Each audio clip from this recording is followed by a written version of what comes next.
रक्ताचा एक थेंब किती महत्त्वाचा असतो आपण सगळेच जाणतो। त्यातच तो शुद्ध असणं गरजेचं आहे असा नवीन विचार डॉक्टर अजित गोपछडे यांनी संसदेत मांडलेला आहे। त्यांच्याशी आपण बातचीत करणार आहोत। त्यांचं म्हणणं आहे की आता तंत्रज्ञान बदललेलं आहे, रक्ताचं जी साठा केला जातो त्याचबरोबर जे रक्त आहे ते शुद्ध असावं आणि याचं सगळं सुसूत्रीकरण करणं गरजेचं आहे असं त्यांनी मुद्दा मांडत एक विधेयक संसदेमध्ये राज्यसभेत सादर केलं आहे। त्यांच्याविषयी त्याच्याशी चर्चा करूया। सर, तुम्ही हे जे विधेयक मांडलंय त्याचा मुख्य उद्देश काय? सध्या जे रक्त दिलं जातं आणि नव्यानं तुम्ही जी पॉलिसी मांडताय त्याच्यामध्ये काय बदल होऊ शकतात? मुळात माणसाचं रक्त हे एका दृष्टिकोनातून त्याच्या संपूर्ण शरीरातल्या आरोग्याचं एक केंद्र असतं।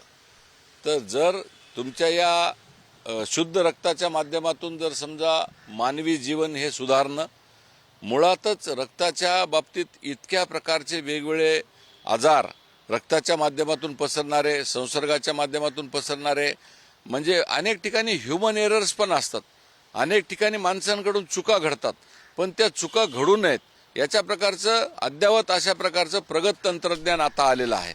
आणि या संपूर्ण ज्या ब्लड बँका आहेत या एका सूत्रामध्ये बांधण्याच्या दृष्टिकोनातून, या संपूर्ण ब्लड बँकांच्या माध्यमातून एक शुद्ध रक्त मिळण्याच्या दृष्टिकोनातून एक चांगल्या प्रकारचे विधेयक अभ्यासपूर्ण अशा पद्धतीने हे या संसदेमध्ये आलेलं आहे। खरं याच्यामध्ये काय काय आहे, ह्याच्यामध्ये ब्लड बँकांच्या माध्यमातून ज्या पद्धतीनं ब्लड देताना जो आमचा डोनर येतो त्या डोनरचं व्हेरिफिकेशन आहे। डोनरने दिल्याच्या नंतर जी बॅग आमच्या डीप फ्रीजरमध्ये किंवा कोल्ड स्टोरेजमध्ये ठेवल्या जाते तर ते नीट ठेवली का, ती कुलिंग चेन मेंटेन केली का, घेतल्याच्या नंतर त्याची हँडलिंग व्यवस्थित झालं का, ग्लोव्हजच्या माध्यमातून गेलं का, पण मध्ये ठेवताना त्याची क्रॉस मॅचिंग केली का, क्रॉस टेस्टिंग केली का, व्हेरिफिकेशन केलं का, रोजच्या रोज उघडून डीप फ्रीजर पाहतो का, तिथून ते पुन्हा आमच्या पेशंटच्या शरीरामध्ये जाण्यापर्यंतच्या ज्या गोष्टी असतात त्या बारकाईनं तपासाव्या लागतात। आणि इतका सोपा विषय नाहीये।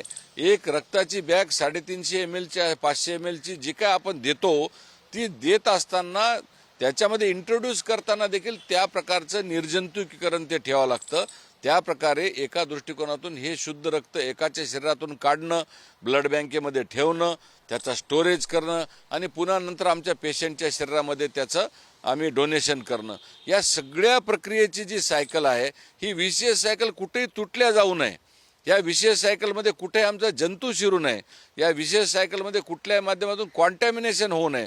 त्यामुळे घेण्यापासून ते ट्रान्सपोर्टेशन करण्यापर्यंत, ट्रान्सपोर्टेशन ते शरीरामध्ये जाण्यापर्यंत पूर्णपणानं त्याची शुद्धता कशी मेंटेन केला जाईल याच्या संदर्भातलं बारीक सारीक सगळे मुद्दे अभ्यासपूर्ण दृष्टिकोनातून आणि ह्याच्यामध्ये अनेक तज्ज्ञांचं ओपिनियन घेतलेलं आहे। जगातले हिमॅटॉलॉजिस्ट, आपल्या देशातले अनेक हिमॅटॉलॉजिस्टचं याच्या संदर्भातली चर्चा करून त्यांच्यासोबत, मी स्वतः MBBS MD आहे, कारण मी मेडिसिनमध्येही काम केलं आहे, मी सगळ्या प्रकारच्या फिजिशियनसोबत चर्चा करून या प्रकारचं जे विधेयक आणलं आहे ही देशामध्ये भविष्यामध्ये रक्ताच्या संदर्भातली एक मोठी आमूलाग्र क्रांती होईल, कारण भारत देश आरोग्याच्या बाबतीत आता ग्लोबल लीडर होण्याच्या मार्गावर चाललेला आहे।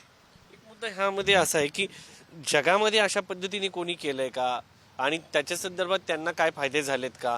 कारण आपण हे जे काही करत आहोत, खरं तर शुद्ध रक्त मिळावं हे प्रत्येकाची इच्छा असते, मात्र त्यासाठी पॉलिसी ठरवणं गरजेचं आहे, सरकारकडनं निर्देश देणं गरजेचं आहे।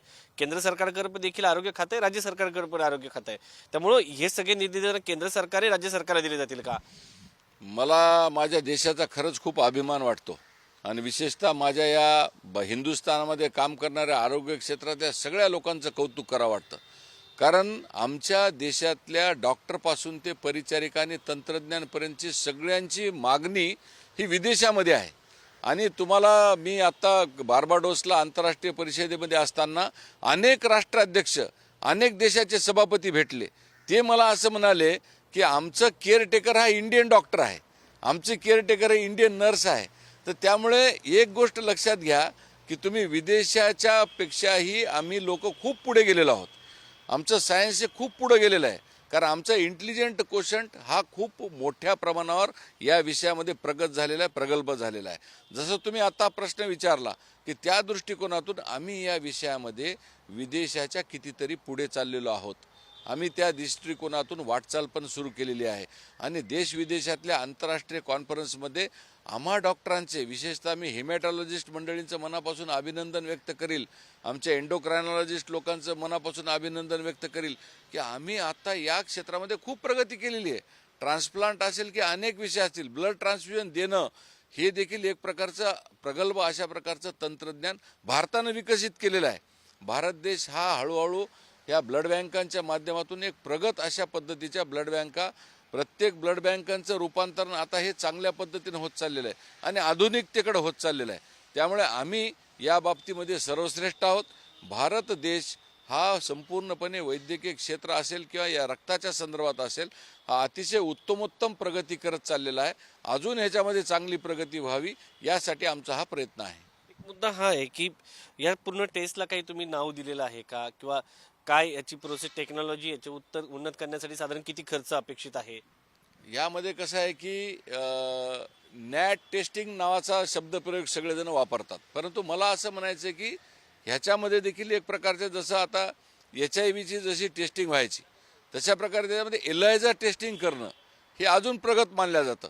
यामुळे देशामध्ये नवनवीन तंत्रज्ञान येत जाणार आहे. कोविडच्या काळामध्ये देखील आम्ही सुरुवातीच्या काळामध्ये अभ्यास केला, संशोधनं केली आणि नवनवीन प्रयोग केले. तर त्यामुळे असं ऑर्गन ट्रान्सप्लांट आहे, त्यामुळे आम्हाला या संशोधन हे कधी थांबत नसतं. येणारा प्रत्येक रोगी हा आम्हाला नवीन गोष्ट शिकून जात असतो.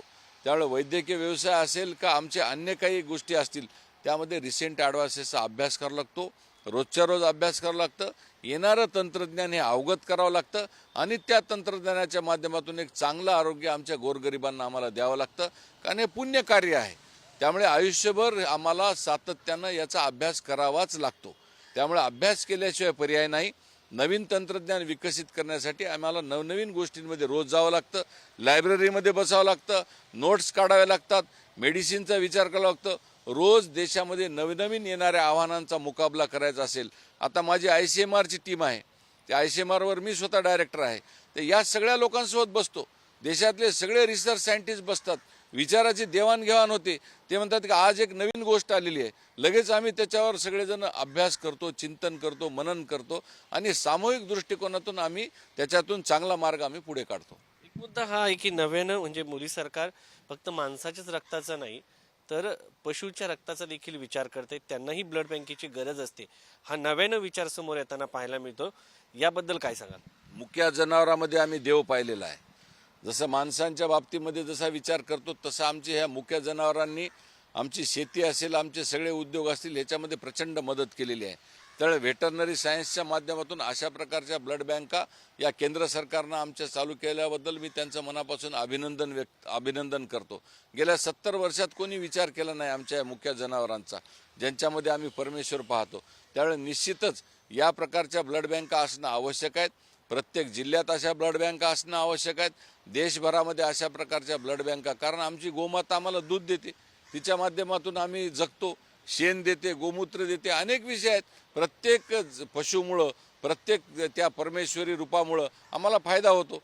कारण निश्चितच त्यांना जगवणं, त्यांना देखील शुद्ध रक्त मिळणं हे अत्यंत आवश्यक आहे.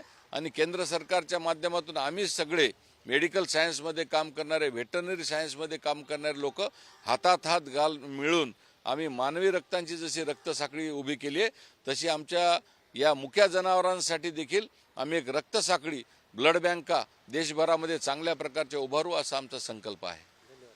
जे होते डॉक्टर अजित गोपछडे सर, त्यांनी नॅशनल ब्लड पॉलिसी मांडलेली आहे. याच्यामध्ये रुग्णांना शुद्ध रक्त मिळावं यासाठी त्यांनी एक नवीन प्रयत्न केल्याचं पाहायला मिळतो.